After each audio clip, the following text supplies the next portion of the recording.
What is going on, guys? Oh my god, look at that mess behind me. I am covering the camera up with my finger. There we go. I'm doing a quick video here. I kind of threw together another computer I'm selling. I'll turn this way, you can see it. It's behind me, there. And, not the tools, that's for another video. And I just kind of finished cleaning it up, not the outside. I threw some RAM in it. I threw a new processor in it, CPU, and CPU cooler, and just basically cleaned it up. And I've been selling a lot of computers. I said I'd make a video on it, so I figured I would show you guys this video, kind of what I did to it real quick, how much I'm going to ask for it, where I'm going to sell it, and how much I paid for it.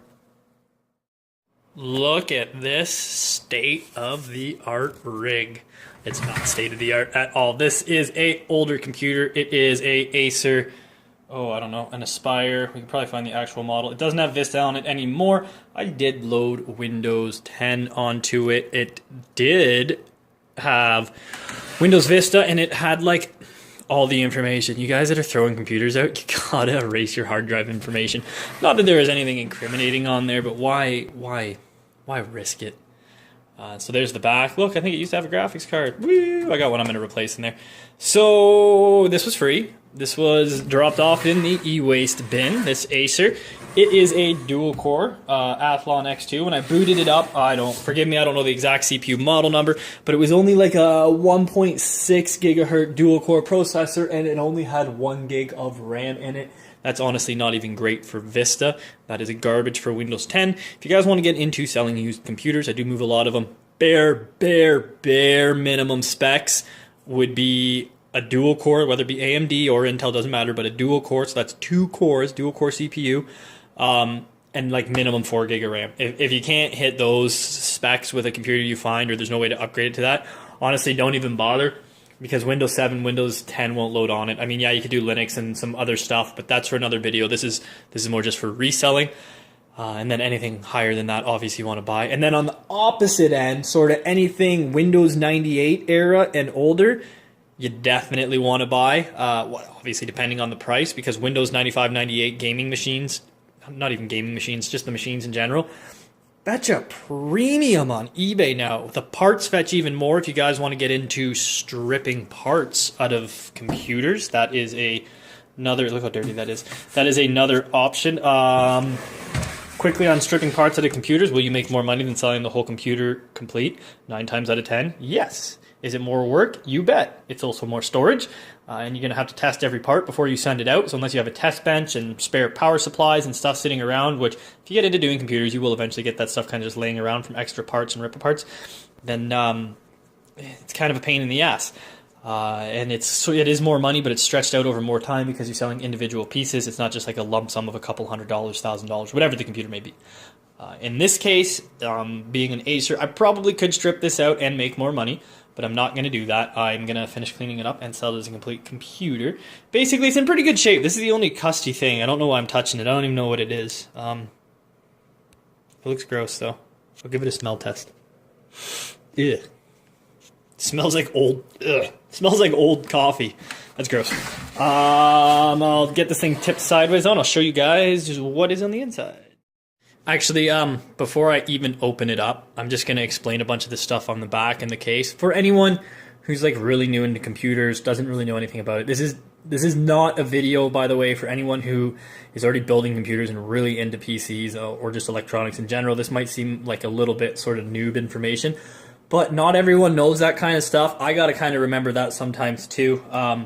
So basically, this is the back of the computer. Obviously, this is your power supply. You might see it called a PSU when you're looking them up on eBay, Amazon, stuff like that, if you're going to strip them for parts. These are PS2 ports.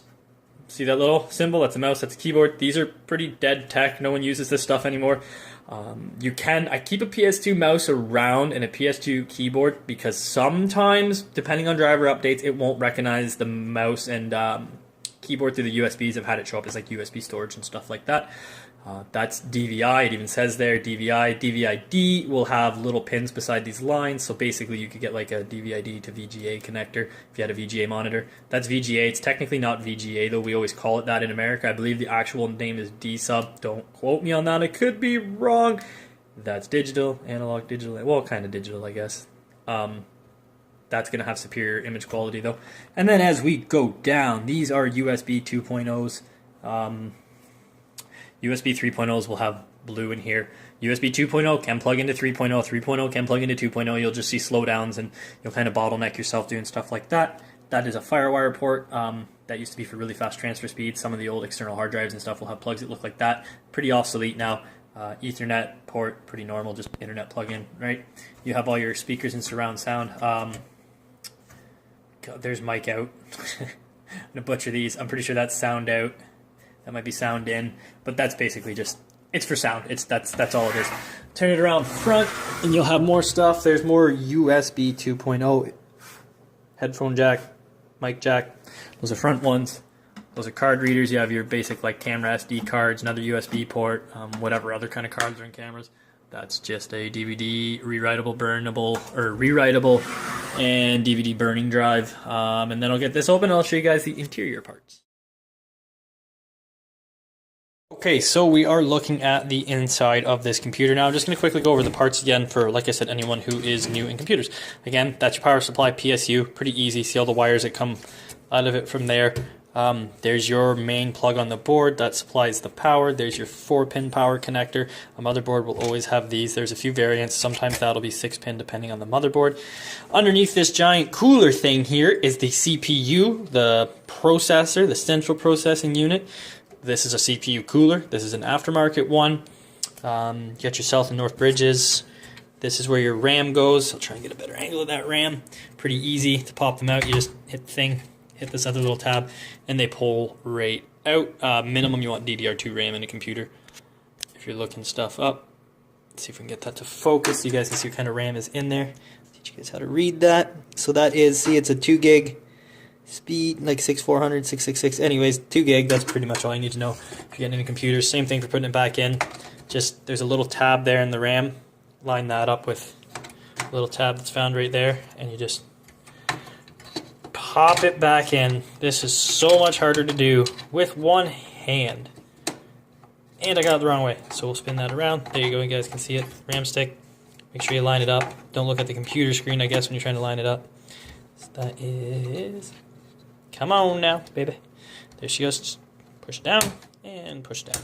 And they click in there. Those little tabs latched in. Anyways, that's where your graphics card would go. That's your PCI Express. Those are your basic old school PCI. Nothing is really ever used for these anymore. Those are super outdated. Maybe a couple Wi-Fi cards, USB expansion card. That is about it.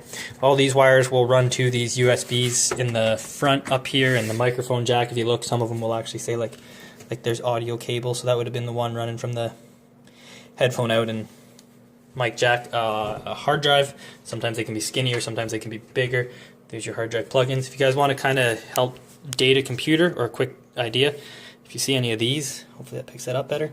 That is a floppy connector, or for an old school hard drive with like the big ribbon plug. So if you guys see a bunch of ribbon plugs scattered around in a computer, it's probably too old, or old enough that it's worth some money. Pretty basic hard drives. You just, to get them out, slide that sideways, hard drive slides out. That's all there is to it. So what I did was I added the RAM. So there is now 4 gigs of Samsung DDR2 RAM, 666 megahertz speed, a no-name Chinese cooler. It fits just. The other cooler was kind of low profile.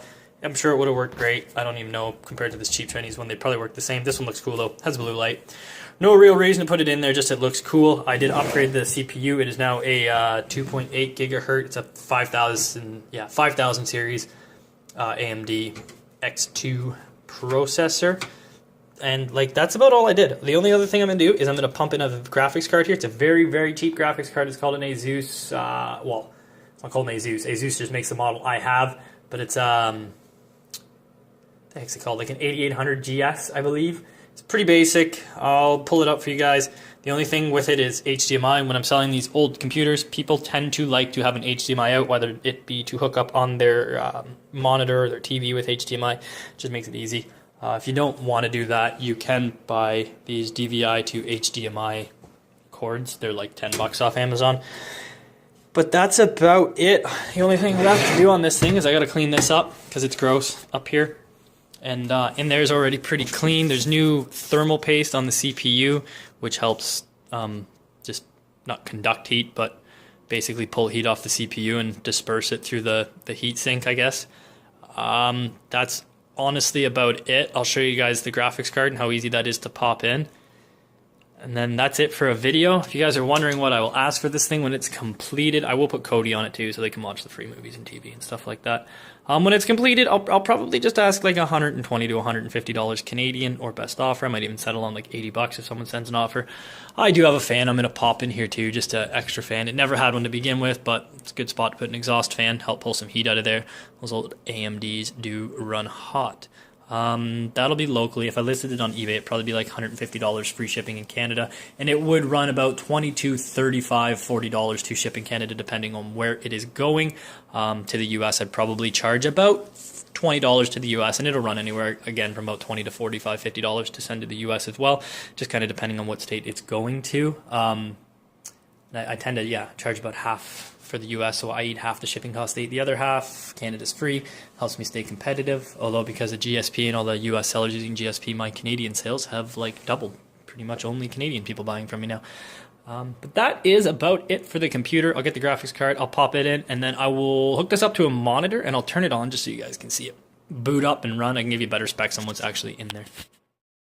Alright, here's the graphics card. There was what I was talking about that DVI with the extra dots there. All that means is it'll work with a VGA or D-sub, whatever you want to call it, to DVI connector. There's your HDMI. It's got kind of a neat looking heatsink on it. That's the heatsink. There's your teeth, fingers for the card, whatever you want to call them. If I turn it over, what was this called? I might have gotten the name wrong. I want to double check it if it ever focuses. An 8400 GS Silent, 512 megabytes. So it's like pretty low end. What this will do is give you HDMI. The other thing it will do is allow you to play super basic games. Like I can load this computer full of ROMs and emulators for, you know, like original Nintendo, SNES, and it'll play all those just fine. If you got some early Windows XP era games downloaded on Steam, this will run some of those early XP era games for Steam. I mean, if you really wanted to run a bunch of like XP or earlier era stuff, I could pop something like this in there.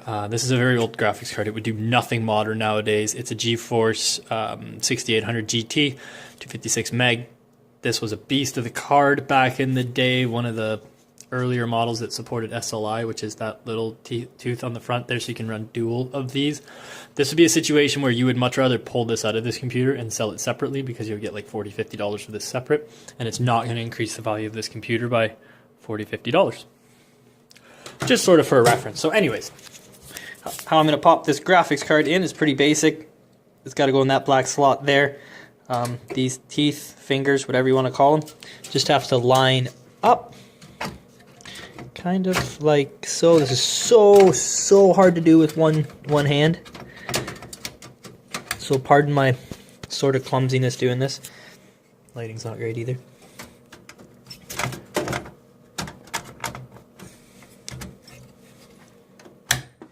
There. Give it a good snug push. It clipped in. I do have to put a little screw in there. I'll do that in a bit. But that's the card in there if I stand the computer up.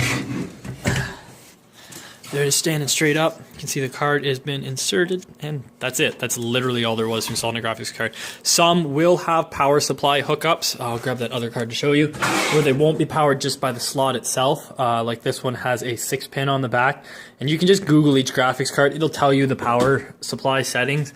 Usually, like minimum, you're gonna want like 450, 500 watt power supply and up, depending on the card you're running. Unless you're running like a pretty modern 1050 or like, I don't know, an RX 550. They're pretty low end cards. They're pretty new though, and they use no power basically, which is nice. I guess I just mentioned the hard drive's 320 gig Western Digital. Nothing amazing. It's the original one in there. Usually I'll bump it up to a terabyte, but this is pretty much like on the almost as low end as I would go for a PC to resell. So I'm not going to upgrade it. Now, if you want to watch like 1080p videos, stream Netflix, stream the movie box, YouTube, check your emails, amazing computer. It'll last you like a pretty long time. That's about it though. Thank you for watching. Alright guys, so I was going to boot the thing up so you can see it running, but I got the one computer outside in the office there, or outside, well, just in the outer office, right over that way. And I don't want to uninstall the monitor and computer there. The computer's super tucked into the desk. So doing that's just extra work. It's getting towards the end of the day. If you guys do want to see something like this boot up, let me know in the comments. I'll show you. It's nothing amazing, though. It's literally just Windows booting up. Windows 10 is already loaded on there. If you guys want a video on loading Windows 10, I can do that. You can load Windows 10 too if you don't have a product key. I'll just tell you it's an unregistered version of Windows. If you guys know what you're doing, look on eBay for Windows 10 product keys. I don't know how legal those sellers are doing that, but I've never had an issue. One time it didn't work. It was for Windows 7, and the guy fully refunded me on eBay, so I don't really have any complaints. And then he sent me another number later, and it worked just fine. But that's it, guys. Thanks for watching. I know it's a little bit different than like my normal hauls and sales video, but I have been selling don't typical Canadian me, there's some maple syrup in the background. But I have been selling a lot of computers locally, and I do sell a lot of parts and older computers on eBay, so I just kind of wanted to share with you guys sort of what I look for. Minimum dual core processor, whether it be AMD or Intel. If you're looking at Intel, basically the lowest end chipset you're going to want to go, or socket, I guess, would be an LGA 775. That'll support dual core, Core 2 duals, Core 2 quads, which is quad core processors. AMD, basically bare minimum, you want it to be like an X2 Phenon, bare minimum. I mean, at this point, you almost want to be looking for like FX ones. AMD also has APUs, which is graphics cards, CPUs intertwined. That's for another video too.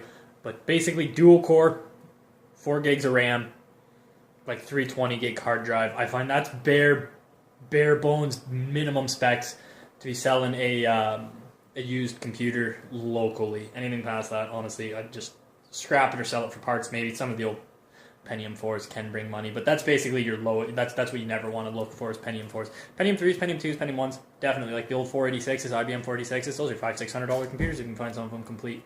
But that's it for the video, guys. If you liked it, you know what to do. Thumbs up, subscribe for more, hit the bell if you want to be notified. It's somewhere down there.